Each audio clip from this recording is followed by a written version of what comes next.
REIT dividend yields are today historically high because their share prices have crashed even as most REITs kept growing their cash flows and their dividends in recent years. Therefore, we think that now is a great time for income-oriented investors to take a closer look at REITs. Just a few years ago, if you wanted to earn a 6 to 8% dividend yield from REITs, you would have had to invest in risky situations with high leverage, conflicted management teams and declining cash flow, but today you can get that from even the highest quality REITs. Hey, this is YCHARTS, a small investment firm that specializes in REIT investing. In today's video, I'm going to discuss two of our favorite high-yielding REITs to buy today. We own both of these REITs in our portfolio at High Yield Landlord, and we've been buying more of them lately. But before I get into it, can you please show your appreciation by clicking the like button and subscribing to the channel? That helps me a lot. Thank you so much in advance. Okay, so the first company that we're going to discuss is called Sila Realty Trust. Its ticker symbol is SILA, and it's today offering a 6.5% dividend yield. Sila is a healthcare REIT that focuses on net lease medical office buildings, surgical facilities, and inpatient rehab centers. They're all benefiting from the silver tsunami, with the rapidly growing population leading to a lot more demand for these healthcare properties. We started buying shares of the company at about $22 per share in August of 2024 for our portfolio at High Yield Landlord. Since then, it has already risen a bit, but still trades at just around 10.5 times expected 2015 AFFO, and it's offering a 6.5% dividend yield. That's the typical valuation of a REIT with stagnating cash flow and questionable long-term prospects. But that's not the case here, and no matter how hard I look at it, I just can't make sense of why it doesn't trade higher when other net lease REITs like Essential Properties Realty Trust commonly trade at 16 times AFFO despite having weaker tenants, lower rent escalations, more leverage, and shorter debt maturities. Sila really checks all of the boxes for us. It has landlord-friendly leases, profitable properties, low leverage, long debt maturities, and a shareholder-friendly management team. Let's discuss each of these points one by one. So the leases first. Sila has today 8.3 years left on its leases on average. Its tenants are responsible for all property expenses, including even the maintenance, and they also enjoy a 2.2 average annual rent escalation. And that's very attractive compared to most of the net lease REITs, which today only enjoy about the 1.5 to 2% average annual rent escalation. Then the properties themselves are profitable, which is very important. They're today enjoying a near 5-time rent coverage ratio on average. Moreover, they are mostly located in high-growth states like Texas and enjoy strong tailwinds of the aging population. In comparison, most other net lease REITs, which focus on retail properties like Realty Income, Agri Realty, or Essential Properties Realty Trust, they will commonly operate with rent coverage ratios of 2 to 3 times, and that's despite operating in a more competitive market with weaker long-term tailwinds. Then the leverage. Sila's loan to value today is just 26%, and its debt to EBITDA is just around 3.5 times. In comparison, most of its healthcare peers today have closer to a 40% LTV and a debt to EBITDA of 6 times. I would also note that its current leverage is below its own target of 4 to 5 times, and this is important to the story because it means that Sila is in a position to close more accretive acquisitions in the coming years, as it will be able to fund them primarily with new debt. And given that interest rates today are far lower than the cap rates targeted by Sila, the cap rates are about 8%, but interest rates close to 5 to 6, there is a positive spread to be earned, and so this should be accretive to the FFO per share. What about the debt maturities? Well, the company has no debt maturity till 2028, and so the surge in interest rates won't have a major impact on them. By then, I expect interest rates to have dropped down to lower levels, and therefore I don't expect this to be a significant long-term headwind for the company, especially given that it has relatively low leverage, as we explained earlier. What about the management? Well, the management of Sila emphasizes growth on a per share basis, which is really what we want to hear. That's the most important. We don't want a REIT to be raising capital and growing at all costs, even if it's dilutive to shareholders. We want them to focus on accretive growth on a per share basis, and they make that very clear on their conference calls, their investor material, and so this is great news. And then not just talking about it, they're also taking the right actions. Just recently, they initiated a share buyback plan because their shares are today discounted, and they've been acquiring some of their shares now in recent quarters. This is really good news for shareholders. Therefore, we believe that the company is well positioned for growth, and between the rent escalations, the retained cash flow, I didn't mention this, but their payout ratio is 70%, so they retain about 30% of their cash flow to reinvest in growth.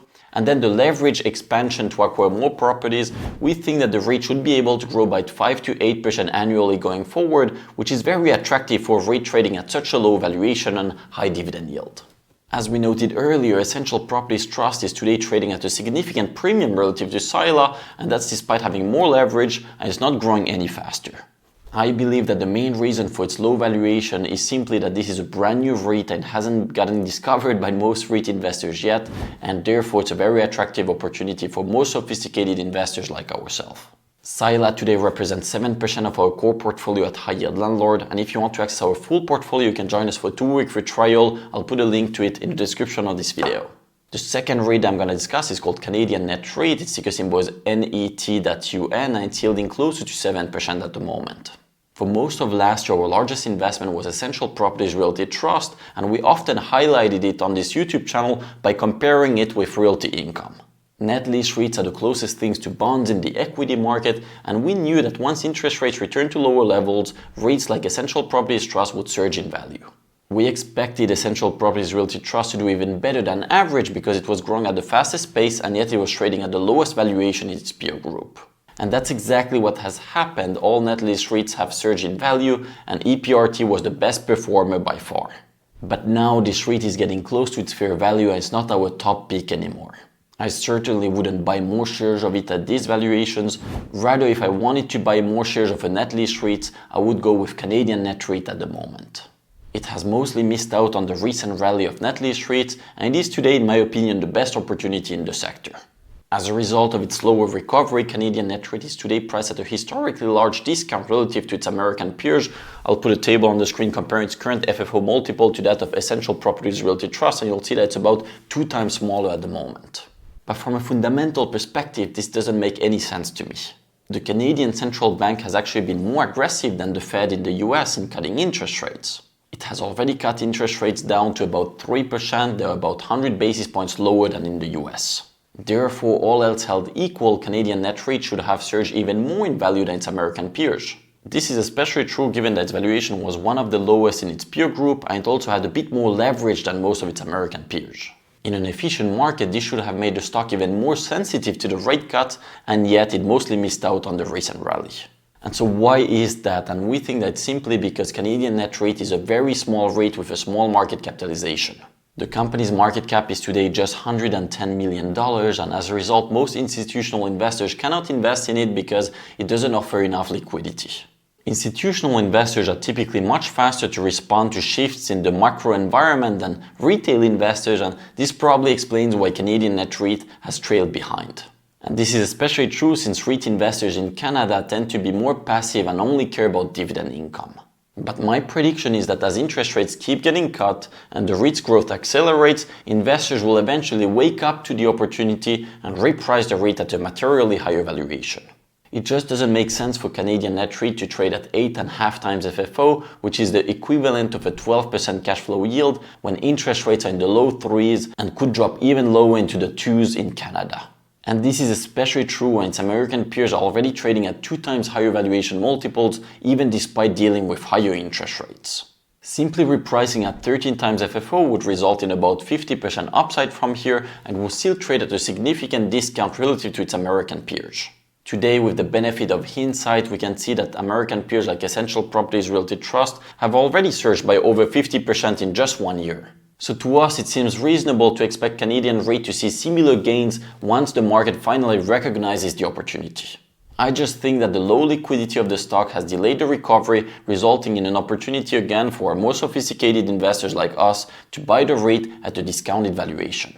And beyond the upside from multiple expansion, I will gladly hold on to Canadian NAREIT for the long run because I expect its unique business model to deliver very attractive returns over time.